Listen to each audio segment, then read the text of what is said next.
किसी भी व्यक्ति विशेष का अगर विकास होता है, उन्नति होता है, तरक्की होती है, खुशियाँ आती है, तो उसमें उनकी माँ का, उनकी पत्नी का, उनके बहन का बहुत योगदान। शुरू में ऐसा वर्णित है कि माँ, बहन और पत्नी का बहुत योगदान रहता है किसी भी पुरुष के उन्नति, तरक्की और विकास और खुशियों में। तो राखी पर्व हम इस बार 28 अगस्त को मना रहे हैं, दिन शुक्रवार पड़ रही है।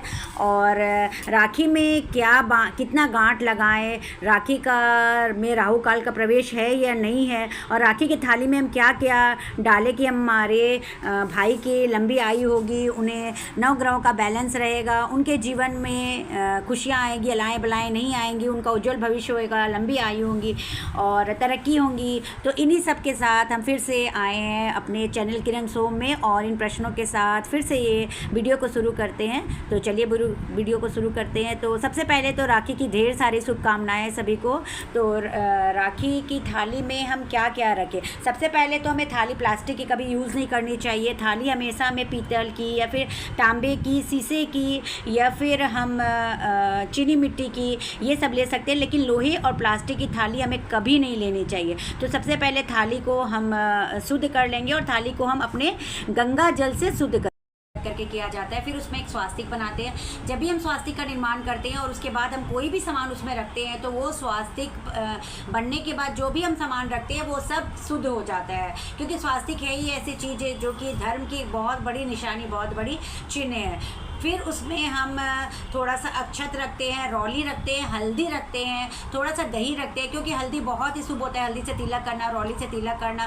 पीली सरसों रखते हैं अपने भाई के नज़र उतारने के लिए, या फिर आय बलाय उतारने के लिए पीली सरसों का ही प्रयोग किया जाता है। इसे थोड़ा पीली सरसों भी रखा जाता है। हरी इलायची रखते हैं, जो कि हरी इलायची बुध को स्ट्रॉन्ग करता है। अगर हम भाई को हरी इलायची, मतलब सब कुछ करने के बाद, तिलक करने के बाद, राखी बांधने के बाद, अगर हम वो इलायची को भाई को खाने के लिए देते हैं, तो उनका बुध स्ट्रांग होता है। बुध पीली सरसों रखते हैं, साथ ही साथ एक दीपक भी रखते हैं। जोत दिखाने के लिए हमें दीपक की भी ज़रूरत पड़ती है। दुर्वा भी रखते हैं, और मिठाई भी रखते हैं। वो घर की बनी मिठाई या बाहर की मिठाई, ये भी रख सकते हैं। लेकिन ये सभी करने के पहले हमें जो राखी हम रखते हैं उसे चार्ज करना पड़ता है। और चार्ज करने के लिए सबसे पहले जो भी इष्ट देव को आप मानते हैं उनको पहले समर्पित कीजिए, सारी राखी को उनको चढ़ाइए। उसके बाद ही अपने भाई के कलाई में राखी बांधिए। साथ ही साथ प्रथम राखी सबसे पहले हम गणेश भगवान को बांधते हैं, क्योंकि गणेश भगवान विघ्नहर्ता है। वह हमारे भाई के जीवन के हर विघ्नता का नाश करेंगे। इससे सबसे पहले राखी हमें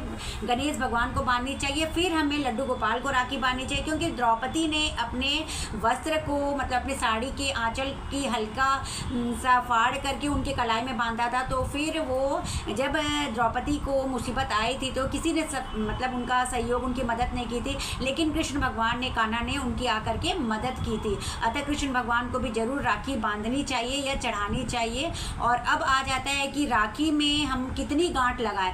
अगर हम राखी में 3 गांठ भी लगा सकते हैं, 5 गांठ भी लगा सकते हैं, और 9 गांठ भी लगा सकते हैं। तीनों में से कोई एक गांठ भी लगाएं तो वो पूरा हो जाता है। 3 गांठ ब्रह्मा विष्णु महेश का आशीर्वाद पाने के लिए अपने भाई पे, 5 गांठ हमें पंच देवता जो कि रहते हैं उनका आशीर्वाद प्राप्त करने के लिए, और 9 ग्रहों का बैलेंस बनाए रखने के लिए भाई के जीवन में 9 गांठ बांधा जाता है। उम्मीद करती हूँ कि आपको यह वीडियो पसंद आई होगी, और किसी भी एंगल में अगर ये पसंद आई तो प्लीज़ इसे लाइक, शेयर और सब्सक्राइब कीजिए। हर हर महादेव।